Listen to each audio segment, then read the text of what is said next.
নমস্কাৰ এই মুহূৰ্তত আহি পৰিছে খন্দিয়াৰ কেইবাটাও গুৰুত্বপূৰ্ণ খবৰ। আজি 3 আগষ্ট অসমৰ লগতে ভাৰতৰ বিভিন্ন প্ৰান্তৰ পৰা খন্দিয়াৰ কেইবাটাও খবৰ আহি পৰিছে। এই মুহূৰ্তত জনাই আছো খন্দিয়াৰ গুৰুত্বপূৰ্ণ খবৰ। বন্যাত্মক লৈ মুখ্যমন্ত্ৰী হিমন্ত বিশ্ব শৰ্মাই 8টাকৈ বৃহৎ ঘোষণা কৰিছে। বানাক্ৰান্তক লৈ 8টাকৈ ডাঙৰ ঘোষণা কৰিছে ৰাজ্যৰ মুখ্যমন্ত্ৰী হিমন্ত বিশ্ব শৰ্মাই। বানাক্ৰান্তক মুকলি কৰা হ'ল প্ৰথম কিস্তিৰ ধন। উজনিত বানাক্ৰান্তলৈ 15,000 টকাৰ অন্তৱৰ্তীকালীন বান সাহায্য আগবঢ়াইছে চৰকাৰে। 75,000 পৰিয়ালক প্ৰদান কৰা হ'ব এই ধন। এটা ব্ৰেকিং নিউজ এই মুহূৰ্তত জনাইছো। পৰৱৰ্তী সময়ত দ্বিতীয় কিস্তিৰ 10,000 টকা প্ৰদান কৰা হ'ব। কেৱল সিমানেই নহয়, 9 আগষ্টৰ পৰা আৰম্ভ হ'ব বানত ক্ষয়ক্ষতিৰ সম্পূৰ্ণ জৰীপ। ঘৰলৈ উভতি যাব নোৱাৰা বন্যাৰ্থক 10 আগষ্টত আকৌ 10,000 টকা দিয়া হ'ব। জৰীপৰ পিছতে মুকলি কৰা হ'ব পুনৰ সংস্থাপনৰ পৰৱৰ্তী সাহায্য। শিৱসাগৰ আৰু চৰাইদেউ জিলাত চলোৱা হ'ব জৰীপ। উজনিৰ বানত মৃত্যু হোৱা লোকৰ পৰিয়ালক পুনৰ প্ৰদান কৰিব 5 লাখ টকাৰ সাহায্য। পূৰ্বতে দিয়া হৈছিল 4 লাখকৈ টকা, কিন্তু বান বিধ্বস্ত বিদ্যালয়সমূহলৈ 2,10,000 টকাৰ সাহায্য চৰকাৰৰ তৰফৰ পৰা আগবঢ়োৱা হ'ব। মঙলবাৰৰ পৰা বিদ্যালয় একাউণ্টত সোমাব এই সাহায্য। প্ৰধানমন্ত্ৰী নৰেন্দ্ৰ মোদীৰ সাহসত ৰাজ্য চৰকাৰে সকলো কাম কৰি আছে। বানাক্ৰান্তক লৈ এইদৰে 8টাকৈ ডাঙৰ ঘোষণা কৰিছে মুখ্যমন্ত্ৰী হিমন্ত বিশ্ব শৰ্মাই। পৰৱৰ্তী খবৰটো হৈছে উপযুক্ত ক্ষতিপূৰণ নাপালে খিলঞ্জীয়া নাবাচিব। কয়লা বালি মাফিয়াৰ কাৰণেই 3 জিলা ধ্বংস হ'ল। মন্তব্য কৰিছে এইবাৰ অখিল গগৈয়ে। এই মুহূৰ্তত এটা গুৰুত্বপূৰ্ণ খবৰ। কয়লা মাফিয়া বালি মাফিয়াৰ কাৰণেই 3খন জিলা আজি ধ্বংস হৈ গ'ল। মুখ্যমন্ত্ৰীৰ হাতত ধৰি দেখুৱাম কি ধ্বংস হৈছে। শিৱসাগৰৰ শিক্ষানুষ্ঠান বানে কিদৰে তছ নছ কৰিছে মুখ্যমন্ত্ৰীক দেখুৱাম। 2-3 কাৰে শিক্ষানুষ্ঠানক পুনৰুজ্জীৱিত কৰিব নোৱাৰে। শিৱসাগৰৰ প্ৰতিখন শিক্ষানুষ্ঠানক প্ৰকৃত ক্ষতিপূৰণ দিয়ক। এই আহ্বান জনাইছে। প্ৰতিটো বান পীড়িত পৰিয়ালক ন্যূনতম 10 লাখ টকা দিয়ক। 10 লাখ টকা নিদিলে খিলঞ্জীয়া পৰিয়াল নাবাচিব। উপযুক্ত ক্ষতিপূৰণ নাপালে পৰিয়ালসমূহ 25 বছৰ পিছুৱাই যাব। বানপীড়িত পৰিয়ালৰ ক্ষতিপূৰণক লৈ এইদৰে ডাঙৰ মন্তব্য কৰিছে অখিল গগৈয়ে। পৰৱৰ্তী হৈছে এইবাৰ সাহায্য বিচাৰি ৰাজপথত নামি পৰিছে মৌলানা বদিউদ্দিন আজমল। উজনি অসমৰ বানাক্ৰান্তক সহায় কৰক আহ্বান জনাইছে বদিউদ্দিন আজমলে। বান সাহায্য বিচাৰি ৰাজপথত নামিছে এইবাৰ বদিউদ্দিন আজমল। যিয়ে যেনেকৈ পাৰে সহায় কৰক বানাক্ৰান্তক। বৰাক উপত্যকাত এইদৰে সাহায্য বিচাৰি বদিউদ্দিন আজমলৰ যাত্ৰা। এই দৃশ্য দেখিছে আপুনি। বিপদৰ সময়ত বানাক্ৰান্তৰ কাষত থিয় দিয়ক, এইদৰে আহ্বান জনাইছে। এইদৰে বদৰপুৰত বান সাহায্য বিচাৰি আজমলৰ আহ্বান। মুক্ত হস্তে দান কৰক। বান সাহায্যত অতি কষ্টৰে লোকসকল বসবাস কৰি আছে। সকলো সৰ্বস্ব হেৰুৱাই পেলাইছে। আৰু এইদৰে দেখিবলৈ পোৱা গৈছে বদৰপুৰতে বান সাহায্য বিচাৰি আজমল। বিপদৰ সময়ত বানাক্ৰান্তৰ কাষত থিয় দিয়ক। বৰাক উপত্যকাত সাহায্য বিচাৰি এইদৰে যাত্ৰা কৰিছে বদিউদ্দিন আজমলে। জনাইছো পৰৱৰ্তী খবৰ। দুৰ্ঘটনাত পতিত হৈছে মুখ্যমন্ত্ৰী হিমন্ত বিশ্ব শৰ্মাৰ কনভয়। ভয়ংকৰ দুৰ্ঘটনাত পতিত হৈছে মুখ্যমন্ত্ৰী হিমন্ত বিশ্ব শৰ্মাৰ কনভয়। এটা বিগ নিউজ। মাত্ৰ কিছু সময় পূৰ্বে সংঘটিত হৈছে ভয়ংকৰ দুৰ্ঘটনা। ডিব্ৰুগড়ৰ ফুলবাগানত সংঘটিত হৈছে এই ঘটনা। কিছু পৰিমাণে ক্ষতিগ্ৰস্ত হৈছে কনভয়ৰ বাহন। ডাঙৰ খবৰ আজিৰ দিনটো ডাঙৰ খবৰ। কনভয়ৰ ইনোভাত খুন্দা মাৰিছে উইংগাৰে আৰু কথমপি প্ৰাণ ৰক্ষা পৰিছে চালকগৰাকীৰ।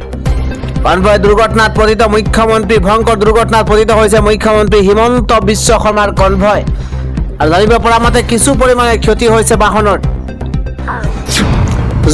খবৰ। মল্ল যুঁজাৰুক যৌন নিৰ্যাতন চলোৱা বিজেপি নেতা ব্ৰিজভূষণ চৰণ সিং দুখমুক্ত। এই মুহূৰ্তত এটা বিগ নিউজ। মহিলা মল্ল যুঁজাৰুক যৌন নিৰ্যাতন কৰা ব্ৰিজভূষণ চৰণ সিঙক দুখমুক্ত ঘোষণা কৰা হৈছে। দিল্লীৰ ৰাউজ এভিনিউ আদালতে বিজেপি নেতাজনক সকাহ দিছে। ছয় মহিলা মল্ল যুঁজাৰুৱে ব্ৰিজভূষণৰ বিৰুদ্ধে দিছিল যৌন নিৰ্যাতনৰ অভিযোগ। আদালতৰ মতে সন্দেহৰ ঊৰ্ধত প্ৰমাণ কৰিবলৈ অভিযোগকাৰী পক্ষ সক্ষম নহ'ল। ব্ৰিজভূষণ ভাৰতীয় কুস্তি ফেডাৰেশ্যনৰ প্ৰাক্তন সভাপতি, বিজেপিৰ প্ৰাক্তন সাংসদ। অভিযোগক কেন্দ্ৰ কৰি দিল্লীৰ যন্তৰ মন্তৰত মল্ল যুঁজাৰুৱে কৰিছিল প্ৰতিবাদ। 2023 চনত ব্ৰিজভূষণৰ বিৰুদ্ধে যৌন নিৰ্যাতনৰ অভিযোগ উত্থাপন হৈছিল। বজৰং পুনিয়া, সাক্ষী মালিক আৰু বিনেশ ফোগাটকে ধৰি বহুতে কৰিছিল প্ৰতিবাদ। মহিলা মল্ল যুঁজাৰুক যৌন নিৰ্যাতন কৰা ব্ৰিজভূষণ চৰণ সিঙক দোষমুক্ত ঘোষণা কৰা হৈছে। জনাইছো পৰৱৰ্তী খবৰ। বন্যাত্মৰ আহ্বান, এইবাৰ শিলখনন বন্ধ কৰি দিয়ক। এইদৰে মুখ্যমন্ত্ৰী হিমন্ত বিশ্ব শৰ্মাৰ ওচৰতে আহ্বান জনাইছে। শিলখনন বন্ধ কৰি দিয়ক মুখ্যমন্ত্ৰী ডাঙৰীয়া। নেপালী খুঁটিৰ বানপীড়িত ৰাইজৰ কাষত মুখ্যমন্ত্ৰী হিমন্ত বিশ্ব শৰ্মা। বন্যাত্মৰ পৰা ক্ষয় ক্ষতিৰ বুজ লৈছে মুখ্যমন্ত্ৰীগৰাকী আজি। আৰু এইদৰে ট্ৰেক্টৰত উঠি বান বিধ্বস্ত নেপালী খুঁটিত পৰিস্থিতিৰ বুজ লৈছে মুখ্যমন্ত্ৰী হিমন্ত বিশ্ব শৰ্মাই। এইদৰে সংকটময় এই ৰাস্তা প্ৰতিটো প্ৰান্ত এইদৰে এক জটিল পৰিৱেশৰ সূচনা হৈছে আৰু তাৰ মাজেৰে ট্ৰেক্টৰ লৈ যাত্ৰা কৰিছে মুখ্যমন্ত্ৰী হিমন্ত বিশ্ব শৰ্মাই। বানাক্ৰান্তৰ কাষত আজি উপস্থিত হৈছে মুখ্যমন্ত্ৰীগৰাকী। মুখ্যমন্ত্ৰী হিমন্ত বিশ্ব শৰ্মাক শিল খনন বন্ধ কৰাৰ বাবে এইদৰে আহ্বান জনোৱা হৈছে। মুখ্যমন্ত্ৰী হিমন্ত বিশ্ব শৰ্মাক কেইবাটাও অভিযোগ দিছে বানাক্ৰান্তই। অন্য এটা খবৰ হৈছে শিৱসাগৰলৈ সকলো আহক, কামেই পৰিচয়, কাম কৰিলে ভিউজ এনেই পাব। এই আহ্বান এইদৰে সামাজিক মাধ্যমত শিৰোনাম দখল কৰা এইগৰাকী চকুৰালী। যিয়ে যেনেকৈ পাৰে সহায় কৰক, কামেই পৰিচয়, কাম কৰিলে ভিউজ এনেই পাব। কাটৰ আহ্বান জনাইছে চকুৰালীয়ে। যিয়ে আৰ্থিকভাৱে সহায় কৰিব পৰা নাই তেওঁ শাৰীৰিকভাৱে সহায় কৰক, এইদৰে চকুৰালীয়ে আহ্বান জনাইছে। শ্ৰমদান কৰি বন্যাৰ্থক উদ্ধাৰ কৰক, কাম কৰি বন্যাৰ্থক সহায় কৰাৰ আহ্বান জনাইছে চকুৰালীয়ে। যাৰ যিমান সামৰ্থ্য আছে তেনেদৰে সহায় কৰক। নামনি অসমৰ ইউটিউবাৰসকলক উজনি অসমলৈ আহক, কোনেও পলম নকৰিব, যিমান পাৰে সিমান সোনকালে আহক। আমাৰ ইতিমধ্যে কেইবাটাও টিম আহি আছে। থকা খোৱা গাড়ী ভাড়া সকলো ব্যৱস্থা কৰি দিয়া হ'ব। শিৱসাগৰলৈ আহি ইউটিউবাৰে কাম কৰক, ৰাইজে এনেই ভাল পাব। যদি ভিউজ লাগে চকুৰালীৰ লগত থাকি কাম কৰক। ৰাইজৰ ভাল পোৱা যথেষ্ট, ৰাইজৰ ভাল পোৱা দৰকাৰ।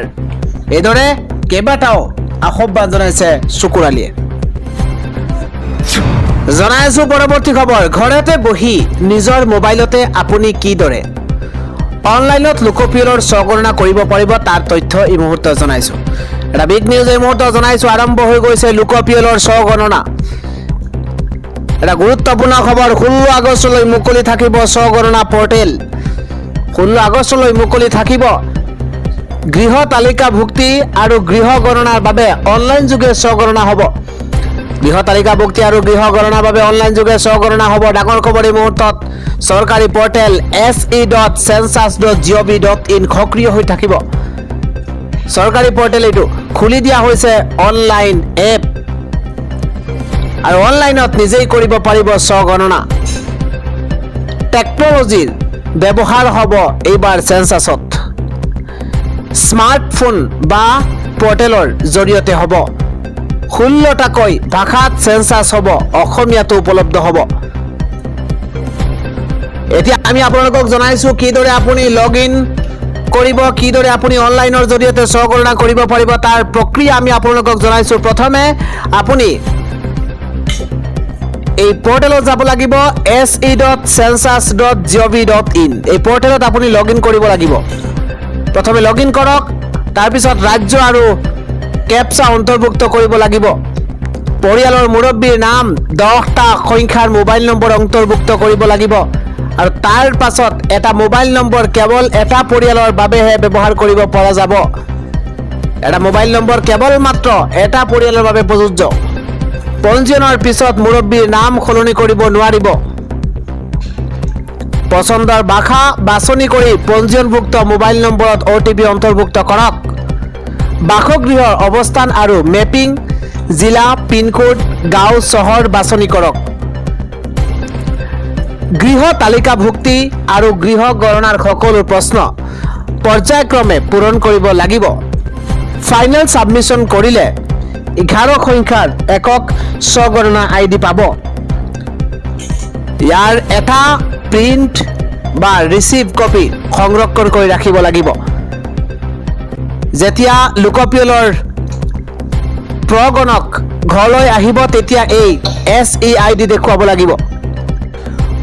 পচন্দৰ ভাষা বাছনি কৰি পঞ্জীয়নভুক্ত মোবাইল নম্বৰত OTP অন্তৰ্ভুক্ত কৰক। 16 আগষ্টলৈ মুকলি থাকিব এই স্বগণনা পৰ্টেল। অতি সোনকালে সৰধৰ কৰক আৰু সোনকালেই অনলাইন যোগে এই কাম আপোনালোকে কৰিব পাৰিব। পৰৱৰ্তী খবৰ, সৰ্বমুঠ উজনিৰ 4 জিলাৰ 62,696টা বানাক্ৰান্ত পৰিয়াললৈ প্ৰেৰণ কৰিব 15,000 টকা। আজি পুনৰ 15,000 বানাক্ৰান্ত পৰিয়ালক দিয়া হ'ব 15,000 টকা। শিৱসাগৰৰ 35,298টা, চৰাইদেউত 19,883টা, গোলাঘাটৰ 2,593টা, যোৰহাটৰ 4,922টা। কিছু মুহূৰ্তৰ পূৰ্বে পোনে পোনে বানাক্ৰান্তৰ একাউণ্টলৈ এই ধন প্ৰেৰণ কৰিব হিমন্ত বিশ্ব শৰ্মা চৰকাৰে। জনাইছো পৰৱৰ্তী খবৰ, অভিজিত দীপকে এটা ডাঙৰ মন্তব্য কৰিছে। অভিজিত দীপকে কৈছে, মোৰ কোনো ৰাজনৈতিক উচ্চাকাংক্ষা নাই, তেনে লক্ষ্য থাকিলে মই আমেৰিকালৈ পঢ়িবলৈ নগলোহেঁতেন। অভিজিত দীপকৰ মন্তব্য। মই মোৰ গাঁওখনৰ মুৰব্বী হৈ বিদ্যালয়, পথ, নলা, চিকিৎসালয়ৰ উন্নয়নৰ বাবে কাম কৰিব বিচাৰো। এইদৰে মন্তব্য কৰিছে অভিজিত দীপকে। জনাই আছো পৰৱৰ্তী খবৰ, মথাউৰি, ৰাস্তা, স্কুল, অংগনবাড়ী, নামঘৰ, কৃষি বা চিকিৎসা যি সহায় লাগে ক'ব, আমি কৰি দিম। মুখ্যমন্ত্ৰী হিমন্ত বিশ্ব শৰ্মাৰ মন্তব্য। বানপীড়িত ৰাইজক আশ্বাস দিছে মুখ্যমন্ত্ৰীগৰাকীয়ে। বিধায়ক ময়ূৰ বৰগোহাঁইৰ জৰিয়তে প্ৰয়োজনসমূহ জনাবলৈ আহ্বান জনাইছে। ক্ষয়ক্ষতিৰ সমীক্ষা সম্পূৰ্ণ হোৱাৰ পিছত পুনৰ অঞ্চলটোলৈ আহি বাকী থকা সমস্যাসমূহৰো ব্যৱস্থা কৰাৰ প্ৰতিশ্ৰুতি দিছে চৰকাৰে। ইফালে হিমন্ত বিশ্ব শৰ্মাই কৈছে যে 15,000 দি পাল মৰা নাই, ইয়াৰ পিছত আৰু 10,000 দিম, তাৰ পিছত ক্ষয়ক্ষতি অনুসৰি সাহায্য দিয়া হ'ব। মুখ্যমন্ত্ৰীৰ মন্তব্য। নাজিৰাৰ বানপীড়িতৰ সাহায্যক লৈ সমালোচনাৰ উত্তৰ দিছে মুখ্যমন্ত্ৰীগৰাকীয়ে। যিসকলে ভাবে 15,000তে শেষ, তেওঁলোকে আমাক ভালকৈ নাজানে। ৰাইজে জানে এই চৰকাৰ তেওঁলোকৰ লগত আছে আৰু থাকিব। এইদৰে মন্তব্য কৰিছে মুখ্যমন্ত্ৰী হিমন্ত বিশ্ব শৰ্মাই। জনাইছো পৰৱৰ্তী খবৰ, ৰাহুল গান্ধী, পাপ্পু যাদৱৰ বিৰুদ্ধে বানাৰসীত FIR। এবাৰ সংসদ চৌহদত অনুষ্ঠিত ৰাম মন্দিৰৰ দানকেন্দ্ৰিক প্ৰতীকী নাটকক লৈ সৃষ্টি হোৱা বিতৰ্কৰ পিছতে ধৰ্মীয় অনুভূতিত আঘাত হনাৰ অভিযোগত ৰাহুল গান্ধী, পাপ্পু যাদৱসহ কেইবাজনো নেতাৰ বিৰুদ্ধে বানাৰসীত FIR ৰুজু কৰা হৈছে। এই ঘটনাক লৈ গায়িকা মৈথিলী ঠাকুৰে কয়, তেওঁক নিজৰ ধৰ্মৰ বিষয়ে নেতিবাচক কথা শুনিব নিবিচাৰে। আৰক্ষীয়ে নিজৰ দায়িত্ব পালন কৰিছে। পৰৱৰ্তী হৈছে, কয়লা আৰু শিল মাফিয়াৰ সৈতে চৰকাৰৰ একাংশ মন্ত্ৰী বিধায়কৰ হলিগলিৰ ভয়ংকৰ পৰিণতিয়ে 4 জিলাত সৃষ্টি কৰিছে মহাপ্ৰলয়ৰ। এই গুৰুতৰ অভিযোগ উত্থাপন কৰিছে কৃষক মুক্তি সংগ্ৰাম সমিতিৰ। লগতে এই মহাপ্ৰলয়ৰ CBI দাবী জনাইছে কৃষক মুক্তি সংগ্ৰাম সমিতিয়ে। এই অভিযোগ উত্থাপন কৰিছে কৃষক মুক্তি সংগ্ৰাম সমিতিয়ে। লগতে এই মহাপ্ৰলয়ৰ CBI দাবী জনাইছে কৃষক মুক্তি সংগ্ৰাম সমিতিৰ তৰফৰ পৰা। জনাইছো পৰৱৰ্তী খবৰ, চাকৰি লাগিব নহলে সিংহাসন কঁপিব। কোটাৰ পিছত ডেৰাডুনৰ পিছত প্ৰয়াগৰাজ। 8 আগষ্টত প্ৰয়াগৰাজত ছাত্ৰজন কি গৌজ। আমি ছাত্ৰৰ মনৰ কথাবোৰ কমেই আপুনি শুনিব লাগিব। কোনো অজুহাত চাতুৰি নচলিব, জবাব দি হ'ব লাগিব ছাত্ৰ সমাজৰ ওচৰত অন্যথা সিংহাসন এৰক। ছাত্ৰই অধিকাৰ বিচাৰিলে লাঠি কন্ধোৱা গেছ পেলেট গান দিছে আপোনালোকে, কিন্তু ছাত্ৰই অধিকাৰ সাব্যস্ত কৰিবই, এই মন্তব্য কৰিছে ৰাহুল গান্ধীয়ে। জনাই আছো পৰৱৰ্তী খবৰ। পুনৰ এজাক বৰষুণৰ পিছতে যোৰাবাটত কৃত্ৰিম বান পৰিস্থিতি। মুখলধাৰ বৰষুণৰ পিছত যোৰাবাটৰ 15 নম্বৰ আৰু 37 নম্বৰ ৰাষ্ট্ৰীয় ঘাইপথ সম্পূৰ্ণৰূপে পানীৰ তলত বুৰ গৈছে। পৰৱৰ্তী খবৰটো হৈছে কেন্দ্ৰীয় সশস্ত্ৰ আৰক্ষী বাহিনী CAPF অৰ্থাৎ BSF, CRPF, CISF, ITBP আৰু SSBৰ প্ৰায় 3000 গৰাকী কৰ্তব্যৰত কেডাৰ বিষয়াই কেন্দ্ৰীয় সশস্ত্ৰ আৰক্ষী বাহিনীৰ আইন 2026-ৰ কেইবাটাও ধাৰাক প্ৰত্যাহ্বান জনাই দেশৰ সৰ্বোচ্চ ন্যায়ালয়ৰ দ্বাৰস্থ হৈছে। মৌলিক অধিকাৰ সুৰক্ষাৰ দাবীত সংবিধানৰ 32 নম্বৰ অনুচ্ছেদৰ অধীনত এই ৰিট আবেদন দাখিল কৰা হৈছে। 3000 গৰাকী বিষয়াই এনেদৰে সৰ্বোচ্চ ন্যায়ালয়ৰ দ্বাৰস্থ হোৱা ঘটনাই দেশৰ নিৰাপত্তা খণ্ডত তীব্ৰ চাঞ্চল্যৰ সৃষ্টি কৰিছে। অহা আগষ্ট মাহৰ প্ৰথম সপ্তাহতেই উচ্চতম ন্যায়ালয়ে এই সংক্ৰান্তত শুনানি গ্ৰহণ কৰাৰ সম্ভাৱনা আছে। উল্লেখযোগ্য যে আবেদনকাৰী বিষয়াসকলে 2026 চনৰ আইনখনৰ 3 আৰু 4 নম্বৰ ধাৰাক অসাংবিধানিক বুলি অভিহিত কৰিছে। 2025 চনৰ মে মাহত উচ্চতম ন্যায়ালয়ে এক ৰায়যোগে CAPFৰ শীৰ্ষ পদসমূহত IPS বিষয়াৰ ডেপুটেশ্যনৰ সংখ্যা ক্ৰমান্বয়ে হ্ৰাস কৰিবলৈ নিৰ্দেশ দিছিল, কিন্তু নতুন আইনখনে এই নিৰ্দেশনাক উলংঘা কৰি কেডাৰ বিষয়াসকলৰ পদোন্নতিৰ পথ পুনৰ ৰুদ্ধ কৰা বুলি অভিযোগ উত্থাপন হৈছে। জনাইছো পৰৱৰ্তী খবৰ। NSAৰ চাৰ্জশ্বিটত মোৰ নাম উল্লেখ কৰি মুখ বন্ধ কৰিব বিচাৰিছে। এটা পানী বোমা দলিয়াব বিচাৰিছে। এই ভয় ভাবুকি আমাৰ মুখ বন্ধ কৰিব নোৱাৰে। প্ৰণৱ দলেৰ চাৰ্জশ্বিটত লুৰিণজ্যোতি গগৈৰ নাম উল্লেখ থকাক লৈ প্ৰতিক্ৰিয়া প্ৰকাশ কৰিছে লুৰিণজ্যোতি গগৈয়ে। ইফালে কৃষক মুক্তিৰ বিস্ফোৰক অভিযোগ, অবৈধ খননৰ বাবেই বুৰিছে উজনি অসম। সোমবাৰে গান্ধী বস্তিস্থিত কেন্দ্ৰীয় কাৰ্যালয়ত আয়োজিত এক সংবাদমেলত সংগঠনটোৰ নেতৃত্বই এই বান পৰিস্থিতিক কেৱল প্ৰাকৃতিক এটা দুৰ্যোগ নহয়, বৰঞ্চ মানৱসৃষ্ট দুৰ্যোগ বুলি অভিহিত কৰিছে। সংবাদমেলত কৃষক মুক্তি সংগ্ৰাম সমিতিৰ প্ৰতিনিধি দলে নাজিৰাৰ বিহুবৰ অঞ্চল পৰিদৰ্শনৰ ভিত্তিত সংগ্ৰহ কৰা তথ্য আৰু আলোকচিত্ৰ প্ৰদৰ্শন কৰিছে। অসম নাগালেণ্ড সীমান্ত আৰু দিখৌ নদীত অবাধে চলি থকা অবৈধ কয়লা, শিল আৰু পাহাৰ খননেই উজনি অসমৰ এই প্ৰলয়ংকাৰ বানৰ মূল কাৰণ বুলি দাবী কৰিছে।